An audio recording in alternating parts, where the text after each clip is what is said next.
Bab 1871. Jeremy diam-diam mempercepat laju mobilnya. Lukas dan Sunny duduk diam di kursi belakang.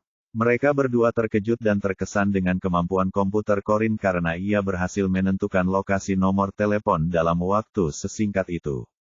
Sunny sangat tertarik dengan peretasan dan sistem jaringan, jadi dia terkejut ketika melihat apa yang ada di layar laptop Corin. Astaga, Corin, kau jadi rabbit. Corin tidak punya waktu untuk melayani Sunny. Sebaliknya, dia menatapnya tajam dan berkata, duduk saja dan diam. Sunny cemberut dan kembali duduk dengan pasrah, meskipun kekagumannya pada Corin diam-diam semakin tumbuh. Astaga, ternyata idola saya selama ini adalah Corin. Sunny berseru tak percaya. Sementara itu, di pinggiran kota ibu kota baru, penjual balon parubaya itu mengakhiri panggilan dari mantan bosnya. Dia menyimpan ponselnya dan mengusir nyamuk-nyamuk yang mengganggu. Anya keluar dari gua, menatapnya dengan curiga. Kau tadi bicara dengan siapa? Penjual balon itu tersenyum lebar. Jangan khawatir, saya hanya sedang berbicara di telepon. Apa, sedang menelepon? Bukankah kau sudah membuang ponselmu ke sungai seperti yang kukatakan? Tanya Anya dengan marah. Penjual balon itu mengangkat bahu dan berkata, ponsel itu mahal, loh. Sayang sekali kalau dibuang begitu saja. Anya sangat marah. Kalau begitu, setidaknya buang saja kartu SIM-nya. Apa kau tahu betapa mudahnya kita dilacak dengan benda itu? Penjual balon itu menganggap Anya terlalu berhati-hati. Ayolah, ini bukan hanya tentangmu. Aku punya kontak penting di ponselku, terutama keluargaku. Bagaimana jika mereka perlu menghubungiku? Aku tidak bisa mengabaikan hidupku sendiri demi dirimu. Lagi pula, aku ragu mereka bisa menemukan kita. Mereka bahkan tidak tahu kita terhubung. Anya merasa kesal tetapi terlalu lelah untuk menjelaskan semuanya. Katakan saja siapa yang menelepon dan apa yang mereka inginkan. Itu mantan bos kita. Dia bilang aku masih punya gaji yang belum dibayar. Aku akan menemuinya besok siang di restoran cepat saji tempat kita dulu bekerja.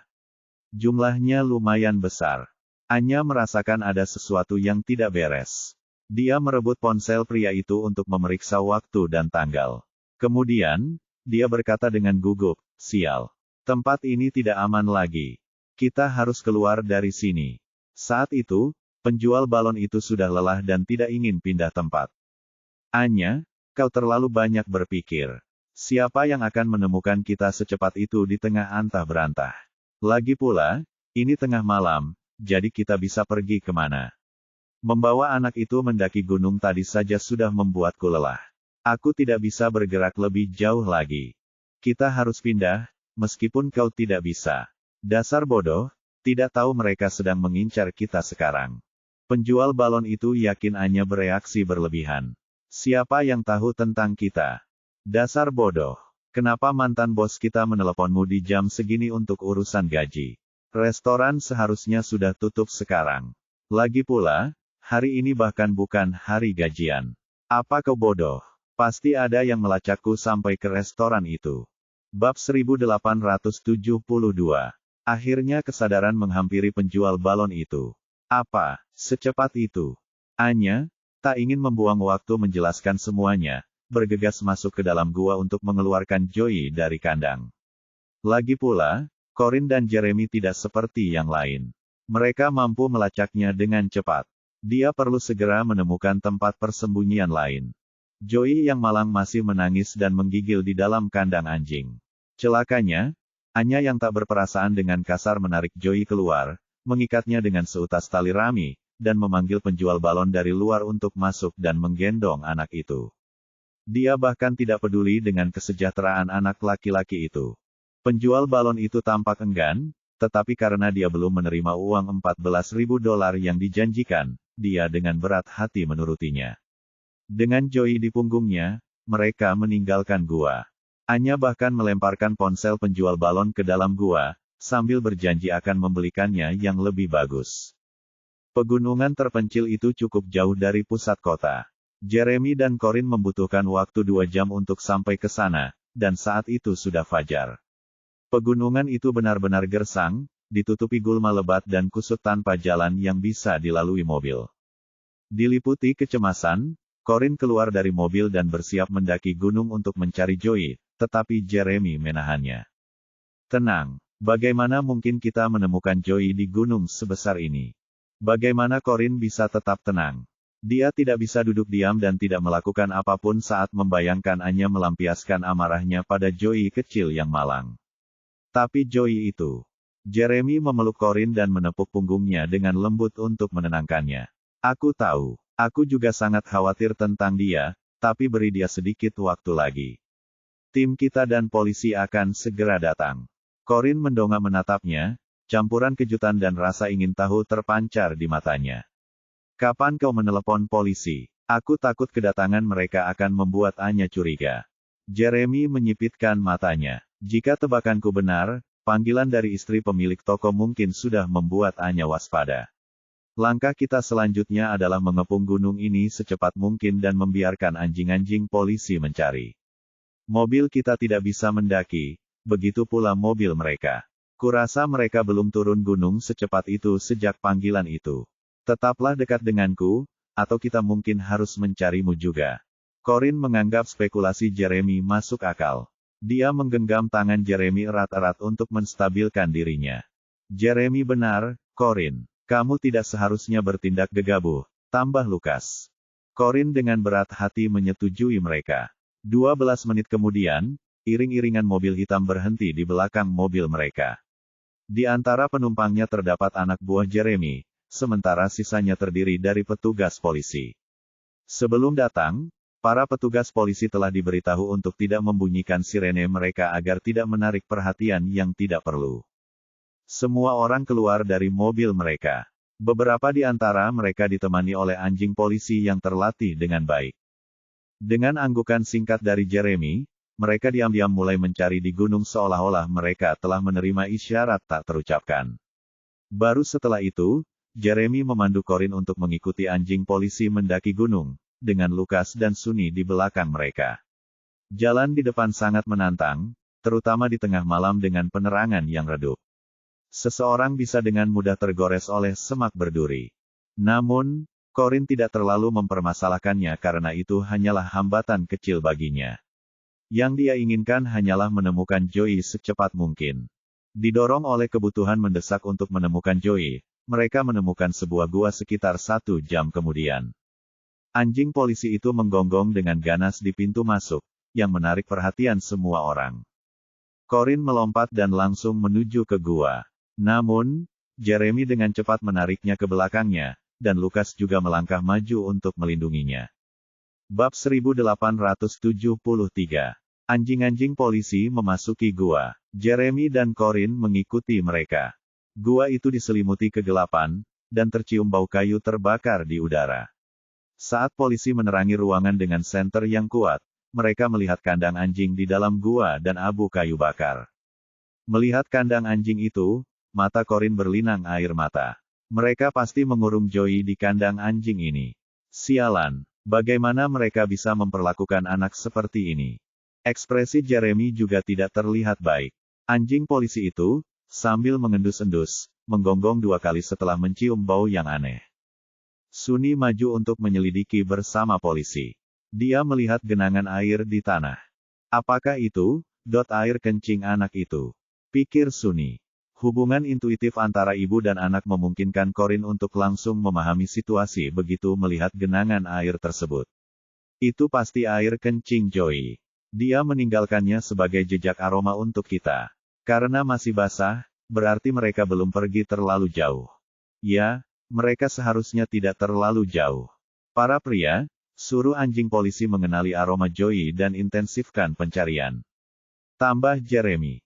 Ya, Tuan Jeremy. Di sisi lain gunung, penjual balon, yang tampak sangat kelelahan, berjalan terlatih-tatih menuruni gunung sambil menggendong Joey di punggungnya, napasnya semakin berat setiap langkah yang diambilnya. Mereka tidak menyadari pencarian yang sedang berlangsung di sisi gunung yang berlawanan dan tetap tidak menyadari bahaya yang mendekat. Akhirnya, penjual balon itu memutuskan dia tidak bisa melanjutkan. Dia menurunkan Joey dan berkata, "Anya, aku bilang padamu, kau terlalu banyak berpikir. Tidak ada yang akan menemukan kita di sini tengah malam.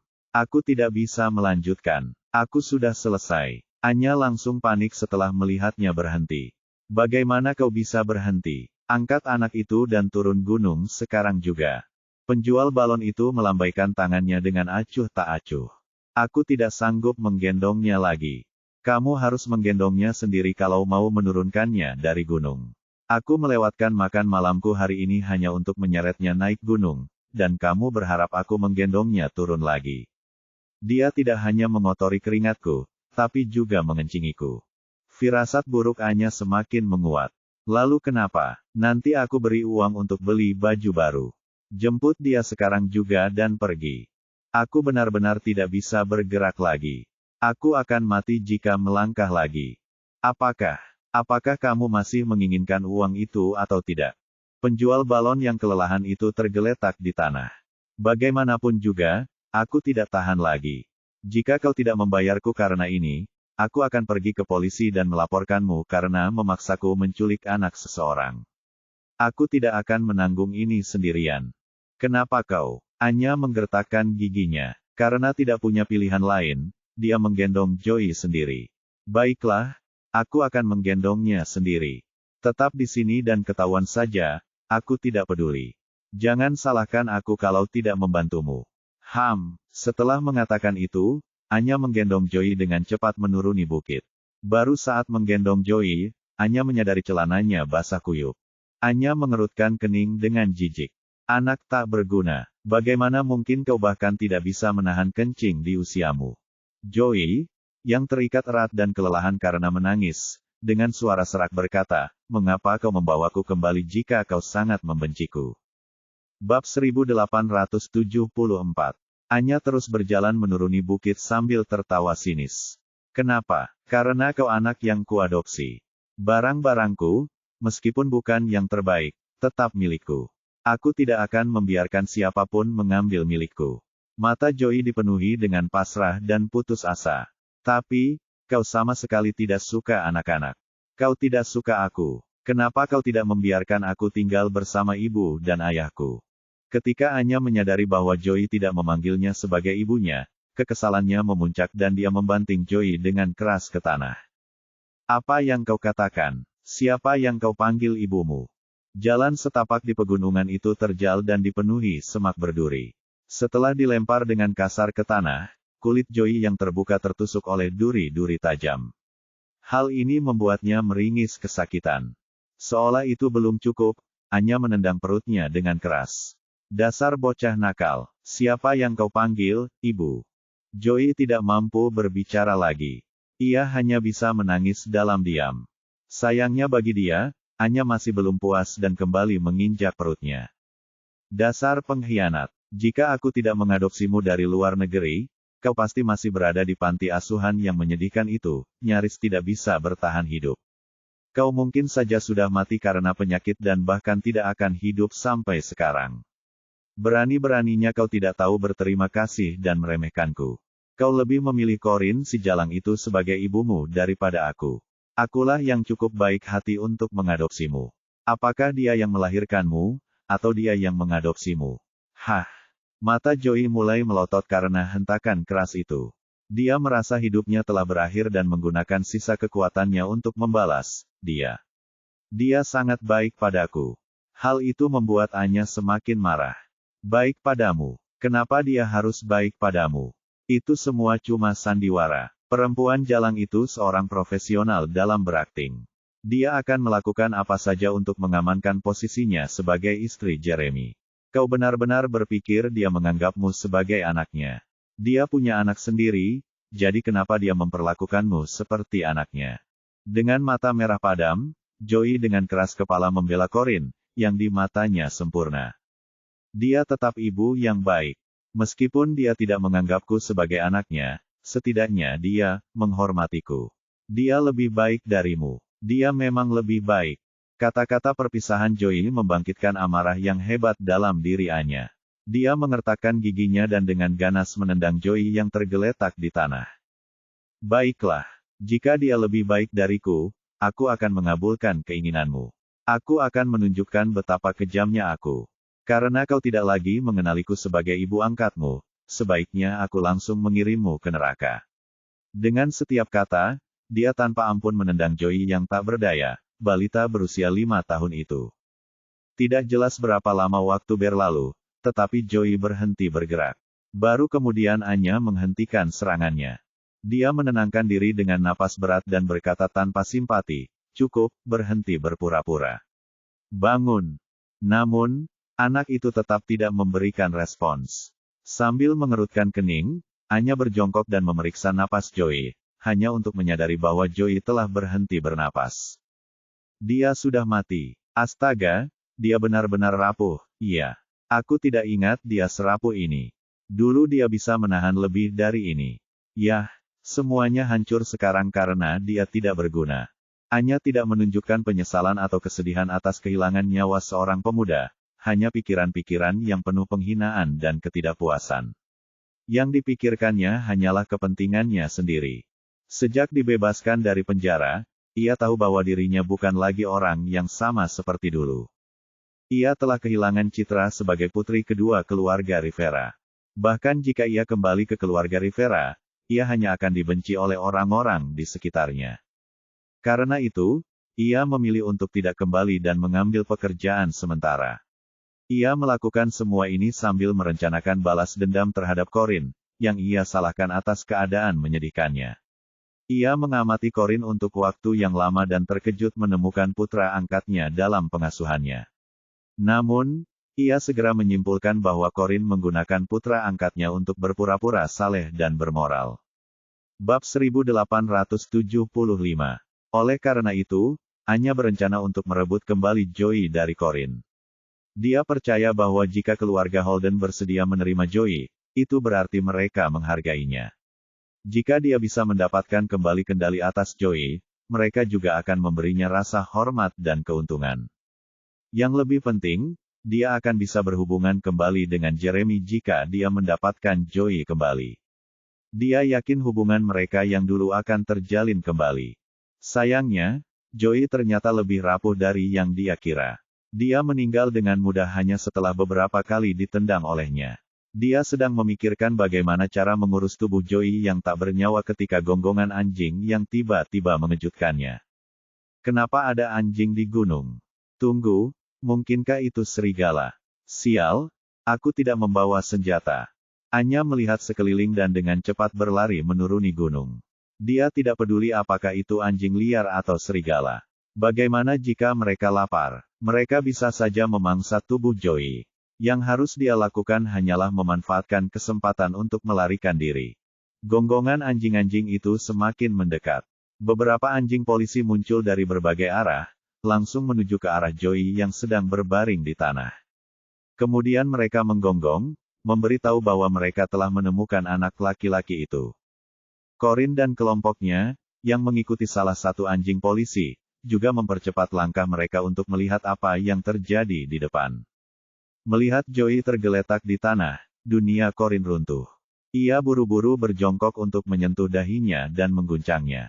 Joey, Joey, itu ibu. Ibu di sini. Bangun, Joey, buka matamu dan lihat ibu. Ibu di sini, Joey.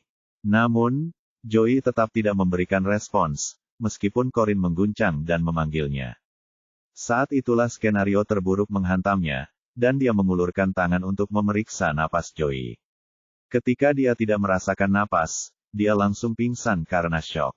Jeremy dengan cepat menahannya dengan satu tangan sambil mengulurkan tangan lainnya untuk memeriksa napas Joey.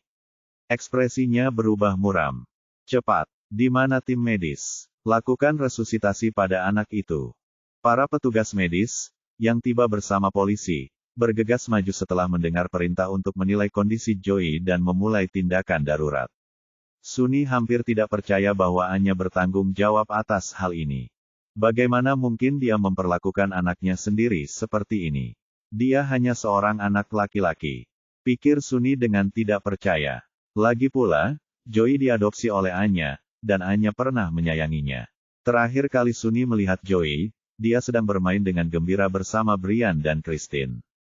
Hanya dalam beberapa hari, semuanya telah berubah. Lucas tetap tenang saat mengamati sekelilingnya. Dia menginstruksikan anak buah Jeremy untuk terus mencari di area tersebut untuk menemukan orang-orang mencurigakan lainnya. Bab 1876. Corin terbangun dan mendapati dirinya berada di rumah sakit. Lampu di atasnya sangat terang hingga menyilaukan mata, membuatnya berkeringat dingin. "Joey!" teriaknya. Melalui pandangannya yang kabur, dia bisa melihat seseorang dengan lembut mengelus kepalanya dan berbisik dengan suara berat di telinganya, "Tidak apa-apa, tidak apa-apa." Napas Corin perlahan menjadi tenang, dan pemandangan di hadapannya menjadi lebih jelas. Dia mengenali Sante, Aaron, Annie, Lucas, Sunny, dan Maxwell. Mereka semua menatapnya dengan campuran kekhawatiran dan kelembutan. Jeremy adalah orang yang menggendongnya dengan lembut, menghiburnya dengan kata-kata yang tenang. Corin masih dalam keadaan syok. Dia menegakkan tubuhnya dalam pelukan Jeremy dan bertanya dengan mata merah, "Di mana Joey?" Jeremy menatapnya dengan lembut dan berkata, "Jangan khawatir. Dokter telah menyelamatkannya. Dia baik-baik saja dan sudah sadar sekarang." Karena khawatir Jeremy hanya mencoba menghiburnya, Corin bertanya dengan tidak percaya, "Di mana Joey? Aku harus bertemu dengannya sekarang." Dia mencoba bangun dari tempat tidur untuk mencari Joey. Jeremy tidak menghentikannya tetapi ikut bangun bersamanya. Dia menopang Corin dengan hati-hati untuk memastikan dia tidak jatuh karena terburu-buru. "Jangan terburu-buru. Pakai sepatumu dulu." Jeremy memegang tangannya dengan hati-hati, mencegahnya bergegas keluar. Dia membungkuk dan memberinya sepasang sandal. Corin sangat cemas sehingga ia tidak terlalu peduli. Namun, Jeremy bersikeras agar ia mengenakan sandal rumah sebelum pergi. Karena tidak ada pilihan lain, ia buru-buru mengenakan sandal rumah itu. "Di mana Joey? Cepat, antarkan aku kepadanya," desaknya. Jeremy memegang tangannya dan berkata, "Aku akan mengantarmu ke sana, jangan khawatir." Joey ada di bangsal anak, bersama kakek neneknya dan Francine di sisinya. Corin mengangguk dan mengikuti Jeremy keluar dari bangsal, meninggalkan yang lain. Ada kekaguman di mata Sunny saat dia menghela napas dan berkata, "Aku sangat menghormati Corin. Dia bahkan bukan ibu kandung Joey, namun dia tetap sangat peduli padanya." Anya, meskipun Lucas tetap diam, mereka belum menemukan Anya di gunung, tetapi mereka telah menangkap penjual balon itu. Setelah polisi menginterogasinya, hampir pasti bahwa Anya adalah dalang di balik penculikan Joey. Adapun keberadaan Anya, mereka mencari di seluruh gunung tetapi tidak menemukan jejaknya. Sunny tiba-tiba menyadari Maxwell tampak agak tidak sehat. Dia mengulurkan tangan untuk menopangnya dan bertanya dengan khawatir, "Ayah, apakah ayah baik-baik saja?" Maxwell juga berada di rumah sakit karena Sunny membocorkannya. Dia terbangun di tengah malam dan mendapati mereka semua hilang. Dia kemudian merasa tidak enak, jadi dia menelepon untuk menanyakan apa yang terjadi dan mengetahui semuanya dari Sunny. Maxwell sangat khawatir tentang Corin dan bersikeras datang ke rumah sakit untuk menjenguknya, meskipun ia dibujuk untuk tidak datang. Namun, kesehatan Maxwell belum pulih sepenuhnya. Ia tampak semakin pucat setelah malam yang penuh kegelisahan. "Ayah, kenapa ayah tidak pulang dulu? Corin sudah bangun, jadi tidak ada yang perlu dikhawatirkan lagi. Pulanglah dan tidurlah nyenyak," kata Sunny. Maxwell melambaikan tangannya dan berkata, "Aku baik-baik saja. Bantulah aku ke kursi itu." Sunny menghela napas pasrah dan membantu Maxwell duduk di kursi terdekat. Bab 1877.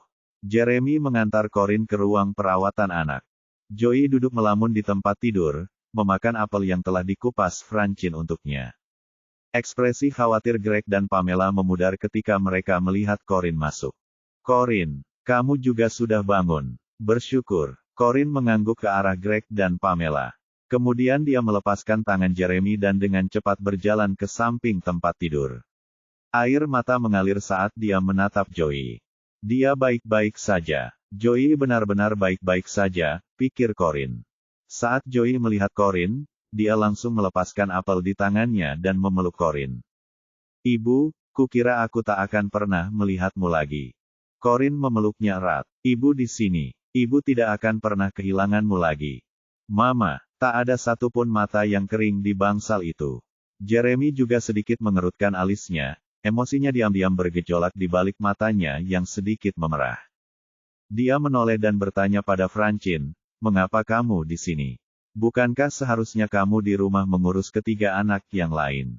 Francine menyeka air matanya dan berkata, "Jangan khawatir. Kita punya lebih dari cukup orang di rumah untuk melindungi mereka. Aku bahkan meminta Chester untuk menjaga anak-anak.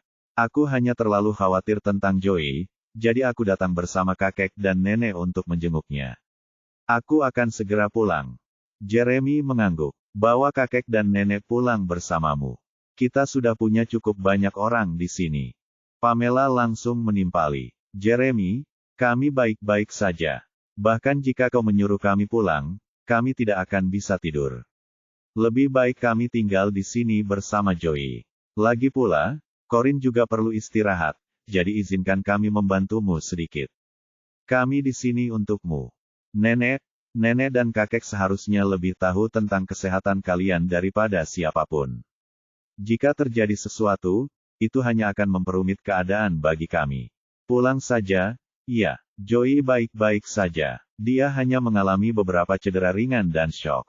Dia seharusnya bisa pulang besok pagi," kata Jeremy dengan tegas. Pamela tidak ingin menambah kekhawatiran suaminya, jadi dia mengangguk dan berkata, "Baiklah, kalau begitu kita akan kembali bersama Francine. Jaga Corinne baik-baik. Dia telah melalui banyak hal beberapa tahun terakhir ini, menunggumu." "Tentu saja aku mau." Setelah menghabiskan waktu bersama, Jeremy mengatur agar seseorang mengantar Francine, Greg, dan Pamela pulang.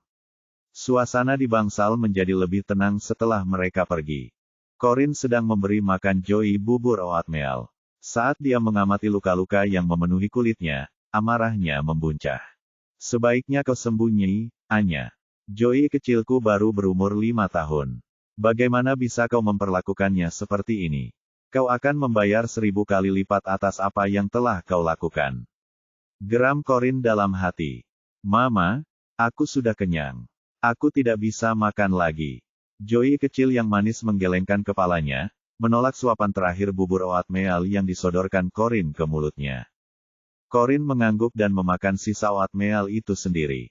Kemudian dia menyingkirkan mangkuknya. Dia mengulurkan tangan dan dengan lembut mengusap wajah Joey, sambil berkata, "Baiklah, jangan makan lagi. Kamu pasti mengantuk, jadi kenapa tidak tidur siang saja?" Joey menggelengkan kepalanya lagi, matanya dipenuhi rasa takut. "Tidak, Joey tidak mau tidur." Corinne mengerutkan alisnya. Dia telah membesarkan Joey sendiri, jadi dia bisa dengan mudah mengetahui apakah Joey lelah. Meskipun matanya tampak lelah, Joey dengan keras kepala menggelengkan kepalanya. Dia memegang erat pakaian Corinne seolah takut mereka akan terpisah lagi. Corinne merasakan sakit di hatinya setelah mengetahui sifat aslinya. "Oke, kamu tidak lelah. Mari kita bicara sebentar lagi." Bab 1878. Joey berkedip dan mengangguk. "Oke." Corinne membantu Joey berbaring dengan nyaman di tempat tidur. Dia menyelimutinya sebelum mulai berbicara. "Joey, apa yang terjadi hari ini hanyalah kecelakaan, dan ibu janji itu tidak akan terjadi lagi. Ingat pelajaran dari pengalaman ini, dan lebih berhati-hatilah di masa depan. Juga, bisakah kamu berjanji pada ibu bahwa kamu tidak akan trauma karenanya?" Corinne berusaha menasihati Joey karena khawatir dia mungkin menderita gangguan stres pasca trauma.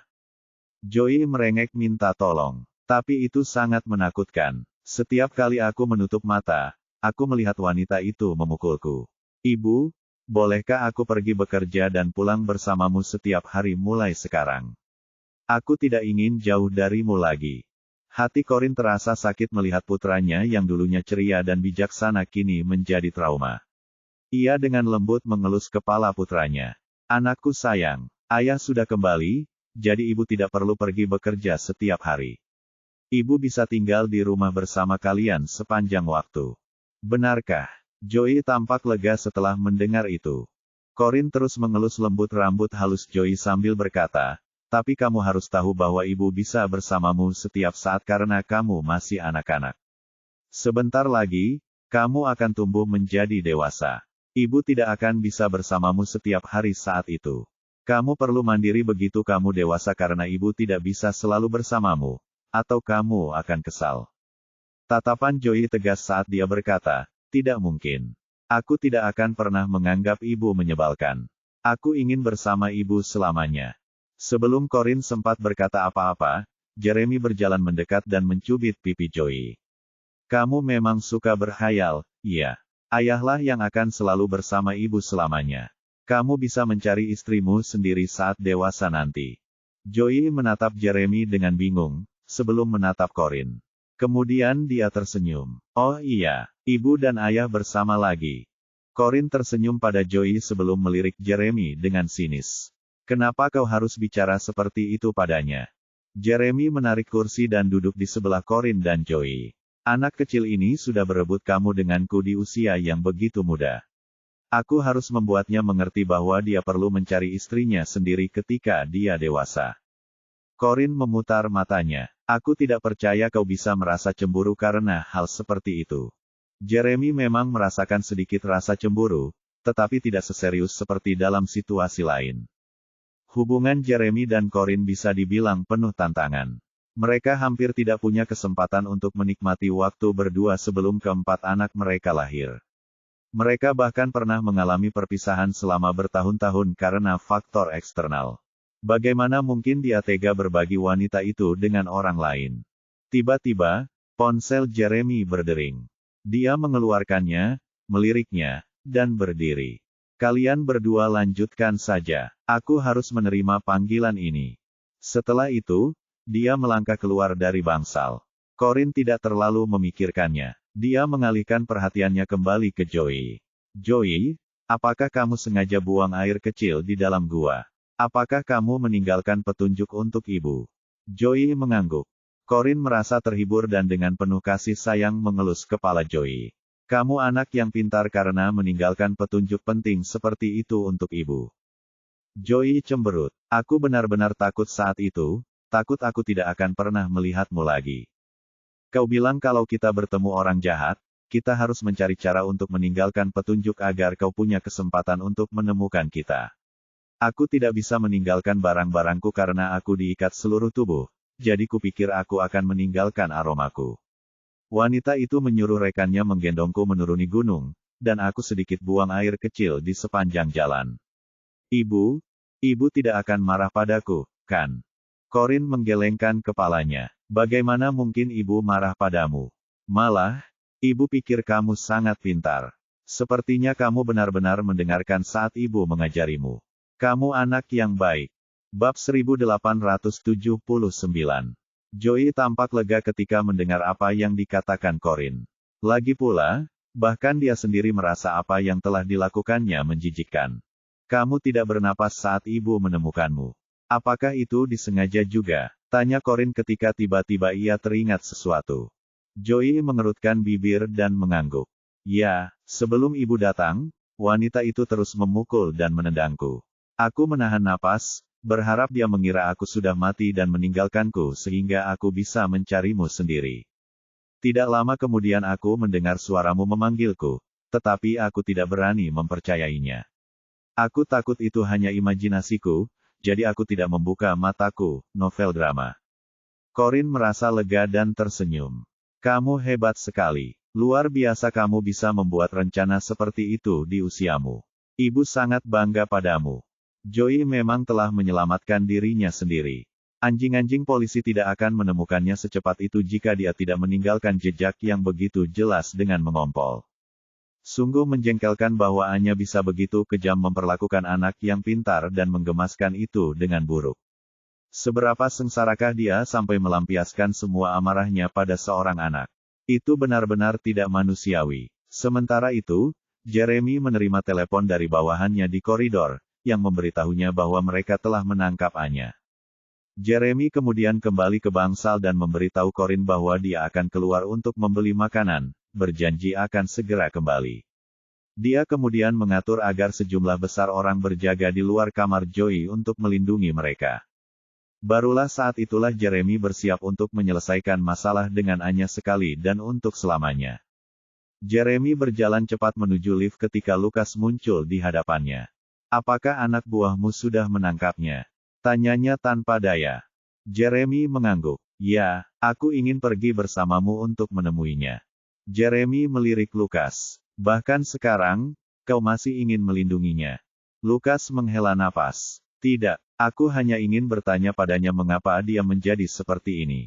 Jeremy dengan dingin mengalihkan pandangannya, tidak setuju maupun menolak, dan memasuki lift dalam satu langkah. Lukas mengikutinya masuk ke dalam, merasakan berbagai macam emosi. Sunny tak tahan melihat raut wajah Maxwell semakin memburuk saat ia kesulitan duduk di sofa. Ayah, Lukas juga sudah pergi. Ayah harus pulang. Corin sedang bersama Joey di ruang perawatan anak dan mungkin tidak akan kembali. Kita bisa kembali besok untuk mengunjungi Corin. Maxwell menatap Sunny, lalu melirik kecewa ke tempat tidur kosong yang dulunya ditempati Corin. Dia benar, Corin mungkin tidak akan kembali. Yah, kalau dia tidak kembali, berarti dia baik-baik saja. Dia menghela napas dalam hati. Aku akan datang menemuinya besok. Maxwell akhirnya mengangguk, menerima bantuan Sunny untuk berdiri. Baiklah, ayo pergi. Bab 1880. Sunny membantu Maxwell berdiri. Dengan langkah yang sama, mereka perlahan berjalan menuju pintu keluar. Saat mereka melewati Sante, Sunny mencondongkan tubuh dan berbisik, aku akan mengantar ayahku ke sopir di luar sekarang. Aku akan kembali mencarimu sebentar lagi, jadi tunggu aku. Sante mengangguk dan menyesuaikan kacamatanya yang berbingkai emas sebelum kembali melanjutkan percakapannya dengan Aaron dan Annie. Setelah Sunny dan Maxwell meninggalkan bangsal, Aaron terkekeh dan menggoda, Sante, aku bisa lihat Tuan Sunny cukup serius denganmu. Pernahkah kau berpikir untuk menikah seperti Annie dan aku? Aaron merangkul Annie saat berbicara. Mereka tampak sangat bahagia dan mesra. Sante memutar bola matanya ke arahnya. Apakah ini waktu yang tepat untuk komentar seperti itu? Keluarga bos baru saja mengalami krisis besar, dan dia baru saja bangun. Bagaimana kau bisa bercanda di saat seperti ini? Apakah kau lupa bahwa kita berutang budi padanya atas apa yang kita miliki sekarang? Hei, kau salah paham lagi tentangku. Aku hanya merasa suasananya agak berat dan ingin menceriakannya. Jelas Aaron dengan nada yang lebih serius. Sante mencibir dan mengabaikannya. Dia menoleh ke Annie dan berkata, aku kasihan padamu karena menikahi orang bodoh seperti itu. Annie mengangkat bahu. Yah, aku tidak punya pilihan. Aku harus menerimanya agar dia tidak berkeliaran bebas dan membahayakan gadis-gadis tak berdosa lainnya. Sante menepuk bahu Annie dengan lembut untuk menenangkannya. Seharusnya kau mendapatkan hadiah Nobel perdamaian. Mendengar itu, Aaron menarik Annie ke pojok. Apa yang kau katakan? Kau harus menerimaku, katamu. Jelaskan padaku seberapa enggan kau sebenarnya. Annie memutar matanya. Bagaimanapun, aku memang sangat enggan. Aaron mengangkat dagunya. Kenapa kita tidak bercerai sekarang saja kalau kau begitu enggan? Kembalikan kebebasanku agar aku bisa mencari gadis lain untuk diajak bermain. Annie membelalakkan matanya. Jangan berani-beraninya. Aaron langsung tertawa kecil. Tenang, aku cuma bercanda. Kamu boleh menggodaku di depan Sante, tapi aku tidak boleh melontarkan lelucon. Sunny menemani Maxwell masuk ke dalam lift. Saat pintu lift tertutup, ia melihat seorang gadis yang dikenalnya berlari menuju pintu masuk lift. Maxwell memperhatikan ekspresi Sunny yang tidak biasa. Ada apa? Apa kau melihat seseorang yang kau kenal? Kalau itu teman, sapa dia. Aku bisa pergi ke mobil sendiri. Sunny langsung menggelengkan kepalanya. Tidak, itu bukan seseorang yang ku kenal baik. Aku hanya ingat pernah melihat Corin mengunjungi wanita lain di rumah sakit yang berbeda. Aku tidak tahu siapa wanita itu. Ada seorang gadis kecil di kamar rumah sakitnya. Baru saja, aku melihat gadis kecil itu berlari menuju lift di sini. Aku heran kenapa dia kembali ke rumah sakit ini. Maxwell mengangguk sebagai tanda setuju, tetapi tidak terlalu memperhatikan sampai lift mencapai lantai dasar dan terbuka. Sepertinya Maxwell tiba-tiba menyadari sesuatu. Sunny, kamu tadi menyebutkan Corin pernah mengunjungi seorang wanita di rumah sakit ini. Berapa umur wanita itu? Sunny merasa reaksi Maxwell agak aneh. Sekitar 50-an, tapi dia terlihat jauh lebih muda dan terawat. Dia mengalami beberapa cedera dan dirawat di rumah sakit. Ngomong-ngomong, rumah sakit itu sama dengan tempatmu dirawat beberapa waktu lalu. Ketika aku tahu Corin mengunjungi orang asing, aku menyuruh orang-orangku menyelidiki masalah ini. Anehnya, rumah sakit tidak dapat menemukan informasi apapun tentangnya, dan mereka kemudian dipindahkan ke rumah sakit lain.